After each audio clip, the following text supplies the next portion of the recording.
Behold, this child is destined to be a sign of contradiction, and you yourself a sword will pierce. With these words, the aged Simeon addresses Mary. Christian tradition has long interpreted the piercing of the sword as foreshadowing Mary's pain as she stands at the foot of the cross and watches her son suffer. But when it comes to Christian unity, I think that the sign of contradiction is sometimes not the son, not the child, but the mother. Mary continues to be quite contrary. She is often the single most powerful symbol of every reservation Reformed Christians have about Romish superstition. Praying to Mary, seeking her intercession, represents the river that good Protestants cannot cross. Now, theoretically, the Mother of God should not be a sign of contradiction between Orthodox and Catholics. Don't we believe the same things about Mary? And the answer to that is yes, yes, and no, no. Catholic Church holds 4 Marian dogmas. Her divine motherhood. Mary is the Mother of God, which, as Father Nishenko has pointed out, is a statement which has to do with the person of Jesus, divine and human. Secondly, Mary's perpetual virginity, pre, in, and post giving birth. So far, so good. But in 1854, having consulted with the Catholic bishops of the world, but not, as far as I know, the Orthodox bishops, in the first official exercise of papal infallibility, Pope Pius IX proclaimed as dogma that from the moment of her conception, Mary was preserved from original sin. That definition had been centuries in the making and represented a swell of common Catholic faith instinct about Mary. And for Catholics, the Immaculate Conception is de fide, that is, it must be adhered to. For Orthodox, the dogmatic definition is potentially a sign of contradiction. Orthodox Christianity has a somewhat different theology of sin and certainly does not espouse papal infallibility. And on top of that, in 1950, Pius XII infallibly declared the Assumption of Mary to be dogma. That definition was deliberately worded to leave open the possibility that Mary did not, in fact, die, because death is the result of original sin, which she did not contract. The Orthodox position on the end of Mary's life, her Domitian, is clear. Just as the son died, so did his mother. But both Catholics and Orthodox hold that the mother is with the son in body as well as soul and spirit.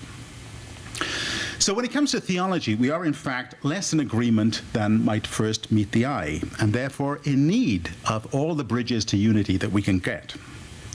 But at the level of prayer and liturgy, are we not pretty close together? Well, the answer to that is, it depends where and when. Let me read you a brief nostalgic vignette about Catholic life before the Second Vatican Council. This is not me. Mary was not just another saint. She was the saint of the saints, the leader, a sort of female version of the deity, the greatest, the queen. Holy Mary, we prayed, Mother of God, pray for sinners now and at the hour of our death.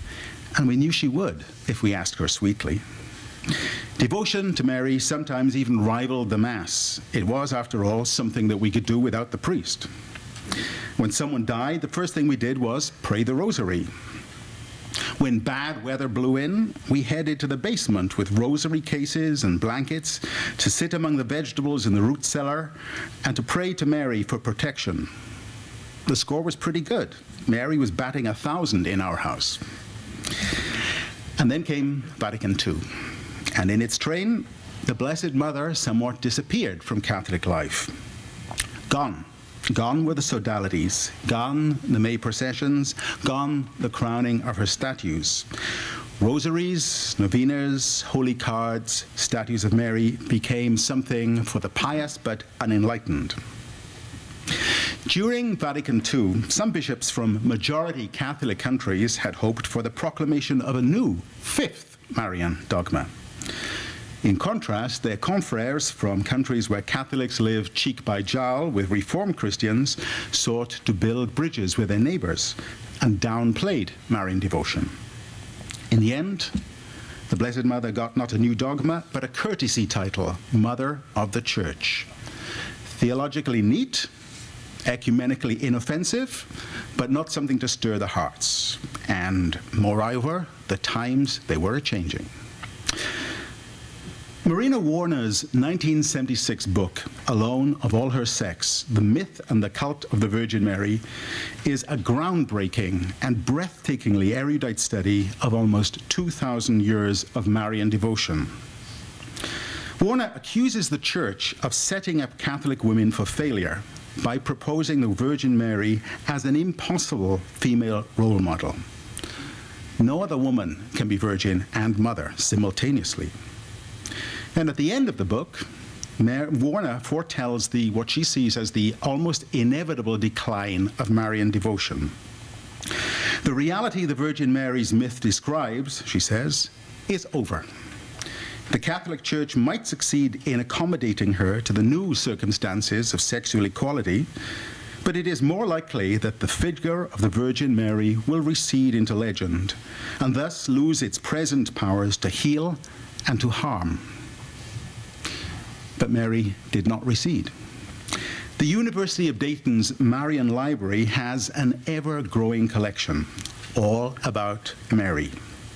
Currently, more than 100,000 books and pamphlets in some 50 languages, 63,000 clippings from newspapers and magazines, 100,000 postcards, Christmas cards, holy cards, and prints, more than 10,000 slides of Marian art, and it is struggling to archive what seems to be an endlessly proliferating number of websites. Marian devotion is, I would argue, a constant feature of Catholic life. It just depends what you look at, it depends who you talk to, and it also depends who's looking and where they're looking from. From the outside, Catholicism can look monolithic, but in fact, we need in-house unity too. What Catholic theology, as Dr. Denishenko's point out, calls lex orandi, the rule of prayer, actually exists in a rather ambiguous relationship with the lex vivendi, how we live our faith, and the lex credendi, what we actually believe. Marina Warner points out that Mary has always been the focus of a vigorous grassroots piety, a piety that, she says, quote, has never found theology anything but superfluous, end of quote. Bad news for me. In the US, it is popular Catholic instinct, particularly amongst ethnic minorities, that has kept faith with Mary. Devotion to Mary, says the historian Robert Orsi, mirrors God's immensity or ubiquity and healing power. Our Lady of Everywhere reflects the God who is everywhere by creative presence and power. Our Lady of Everything Good reflects God's supreme power and supreme goodness. Devotion arises on the ground of the imagination, at the point where people take hold of the world around them. It arises and is expressed in the idioms we have inherited. This is the deep logic of incarnation, which involves encountering the divine in the particular, the concrete, the local, the now. And Mary's right there, or rather, she's right here. You and I live on a continent which was claimed for the Virgin Mary by Columbus. We are citizens of a country placed under the patronage of the Immaculate Conception by the US Catholic bishops in 1846. Now, we are fortunate to have tonight an expert on Guadalupe who can speak much more eruditely than I can, but I just want to point out that in this city of angels, the image of the city of Our Lady of the Angels, the icon of Guadalupe is everywhere. Now, it's not too fanciful, I think, to think of these images as being a kind of city-wide iconostasis, which means that you and I live in a Theotokopoulos, a city of the Mother of God, rather like Constantinople was. Or perhaps it's actually a Guadeloupopoulos.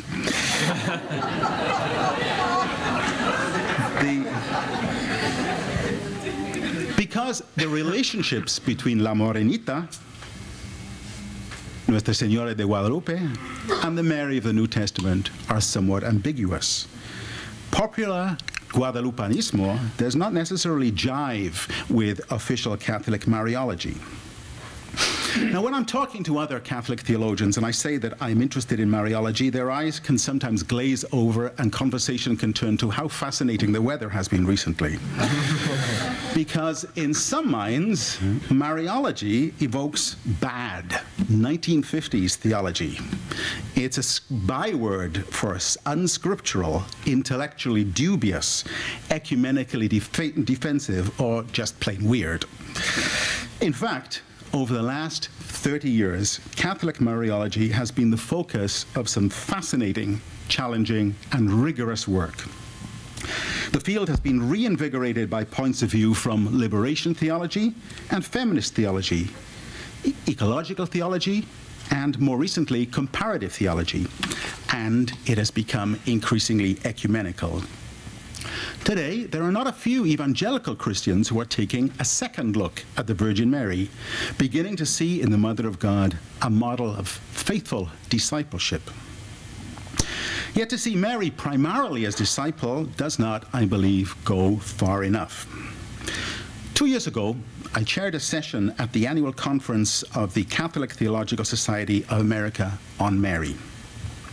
There I suggested that Mary's maternity made her something more than the first and the greatest of disciples, or primarily our Christian sister. What I wanted to point out was the tremendous importance of Mary's protective motherhood in both Latino and Orthodox sensibilities. The audience was highly educated, mostly female, mostly 50 plus, mostly 50 white, and I would guess mostly celibate. Let me understate this, that they did not warm to my point of view. Orsi holds that the figure of Mary is always refracted through the needs and fears of the people who approach her. So she is a protean and unstable figure. This means that we will so all of us will tend to seek and find a Mary in our own image and likeness. In the Catholic world, Mary is a barometer of the Church's aspirations, strength, and confidence. Where Catholicism is strong, Mary is very evident. And the Catholic Church has sometimes deliberately marshaled Marian devotion to bolster its own power and strength.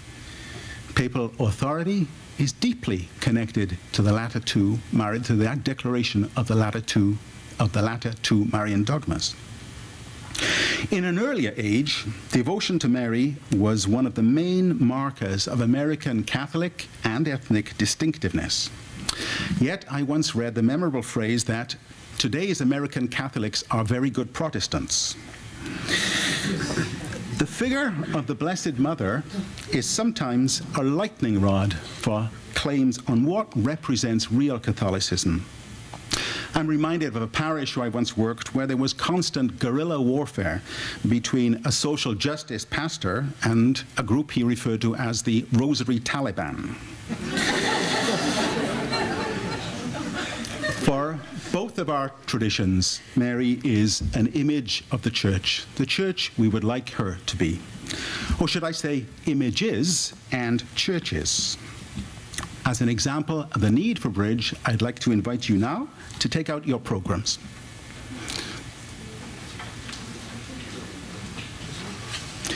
And to open them up, and to look at the two images on the front and the back. A little bit of art history. It's a show and tell. The Orthodox image is called the Mother of God of Vladimir. Brought from the city of Vladimir to Moscow with the threat of a Mongol invasion in 1395, this ancient icon became the inseparable symbol of the survival of the Russian people and Russian Orthodoxy. In 1612, the Catholic Poles, who were no strangers to Marian devotion, invaded Russia.